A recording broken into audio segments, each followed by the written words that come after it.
Os atleticanos e os paranistas que me perdoem. Mas o programa de hoje é totalmente dedicado aos torcedores do Coritiba. Isso mesmo, nós estamos aqui no meio do campo do estádio Couto Pereira, o templo sagrado da torcida alviverde.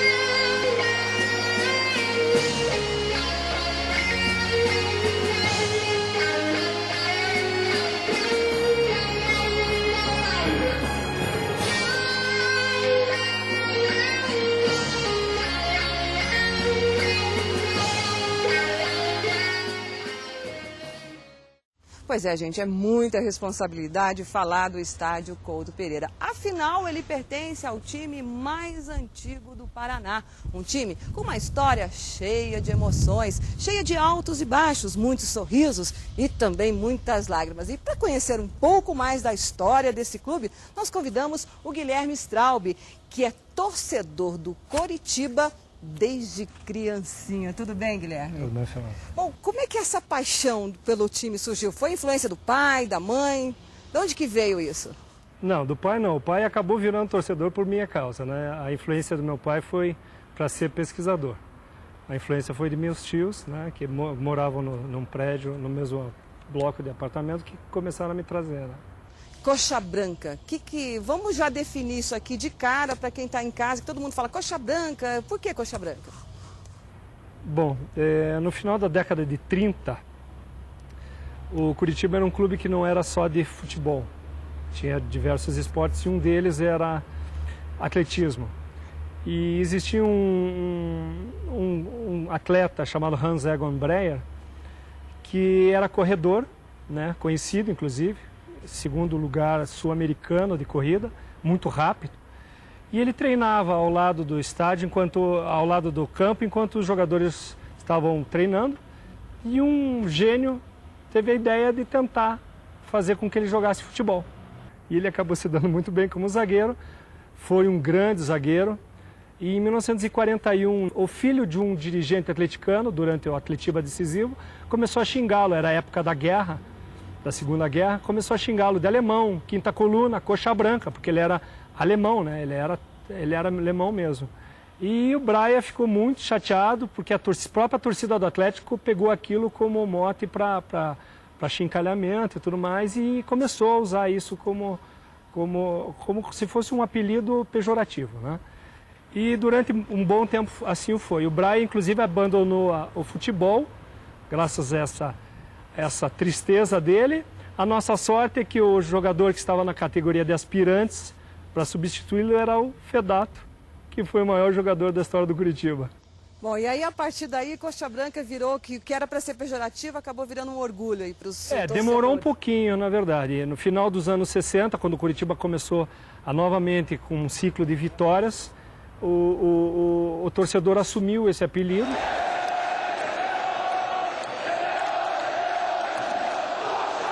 E você consegue dar um resumo aí dos grandes momentos, os altos e baixos do clube desde 1909, assim, os momentos que valem a pena a gente destacar aqui? Bom, até o começo dos anos 30 havia um equilíbrio muito grande entre o Coritiba, Britânia, Ferroviário e Atlético. A partir da década de 30, o Coritiba começou a ganhar uma média de um título a cada 2 anos. Na década de 40 deu uma emparelhada, na década de 50 com a gestão do Arion Cornelsen, aí a coisa simplesmente ficou muito distante. Nós estamos aqui de frente para as sociais do clube, e esse clube aqui, o estádio Couto Pereira, ele foi inaugurado quando? Foi inaugurado em 1932, ele era de madeira. Essa é uma foto da inauguração do estádio, inclusive o Couto Pereira, né? Qual que é o Couto Pereira aqui? Esse segundo aqui, mais baixo aqui. Bom, quem foi o Couto Pereira? Couto Pereira foi um dos grandes presidentes do Coritiba. E atrás, interessante é que atrás vem o Grêmio Coritiba. O Grêmio Coritiba é um grupo de senhorinhas, como eles diziam, de mulheres que torciam, esposas ou irmãs dos jogadores que tinham várias ações vinculadas ao Curitiba, como bailes, a parte social. Veja, o estádio não foi inaugurado como Couto Pereira, foi inaugurado como Belfort Duarte. Como o Curitiba foi o campeão do ano de 31, paranaense de 31, e o Rio de Janeiro era o Distrito Federal da época, eles quiseram chamar o campeão do Distrito Federal, que era o América. E a figura mais conhecida do América do Rio de Janeiro era o Belfort Duarte. E esse avião, o que faz esse avião aqui? Esse avião era um monomotor que ele sobrevoou o estádio, ficou fazendo evoluções e um pouquinho antes do jogo começar ele soltou a bola do jogo no gramado.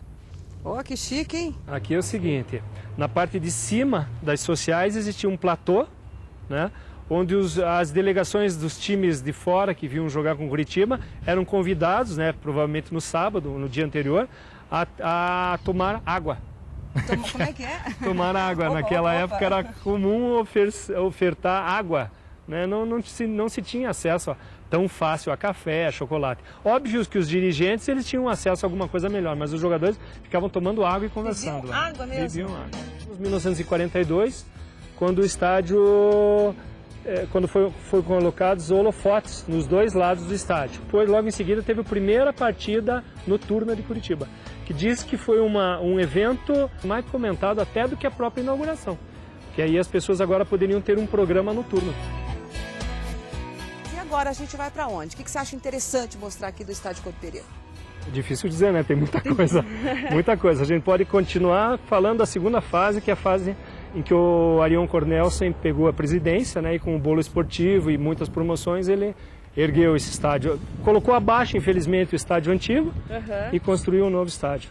Ele foi inaugurado quando, assim, dessa forma? Em 1958. 1958. Mas aí era só o primeiro andar, né? Em 71 foi construído esse segundo andar, segundo e terceiro andar, e pavimento, incluindo essas torres de iluminação. Alguns anos depois, em 78, o estádio foi terminado.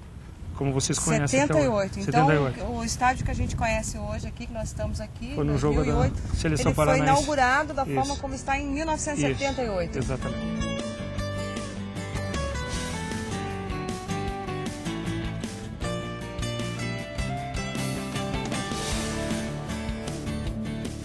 E o nome de Couto Pereira, ele começou quando? 1977, algumas semanas depois da morte do Couto Pereira, final de 76. Qual que é a capacidade desse estádio? Para os parâmetros atuais, 47, 49 mil pessoas, né? Por exemplo, a visita do Papa, tivemos mais de 70 mil pessoas. Mais de 70 mil. Chegamos à Galeria dos Troféus. Quantos mesmo, Guilherme? Pelo menos 1.200. 1.200? Mas espera aí, só de futebol? Não.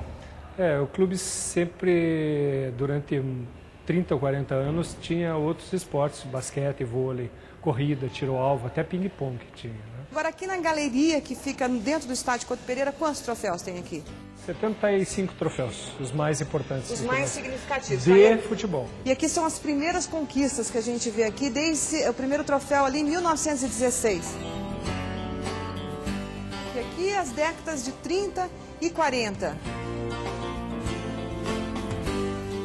Essa daqui é das décadas de 50 e 60. É a partir daí que Curitiba realmente começou a colocar léguas de distância dos seus concorrentes, né? Para você ter uma ideia, na década de 50 Curitiba foi campeão em 51, 52, 54, 56, 57, 59 e 60.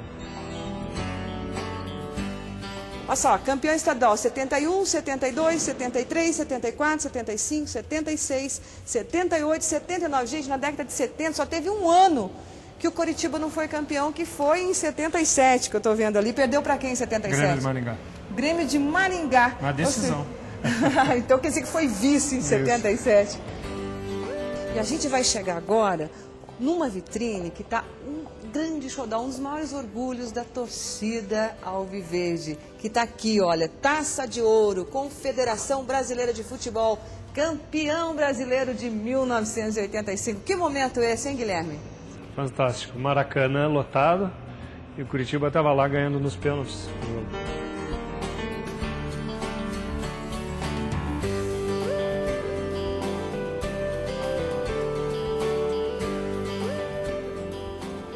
Bom, e a gente está chegando então na vitrine que mostra por que o time tem o apelido aí de Alma Guerreira, né? Que luta até o final. E a explicação está exatamente nesse troféu. Olha aqui, gente, campeão brasileiro Série B de 2007. 3 minutos para terminar a partida, ele empatou com um jogador a menos e aí no último minuto, ele fez o gol. 3-2. Exatamente.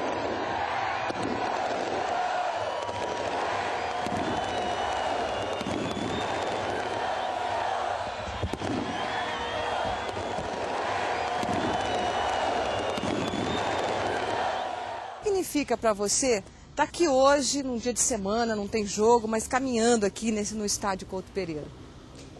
Olha, eu não tenho uma religião muito definida, né? Embora eu seja católico, tenha sido batizado e feito primeira comunhão, eu não sou muito fervoroso católico, mas eu posso dizer que essa aqui é a minha igreja, a minha religião é Curitiba.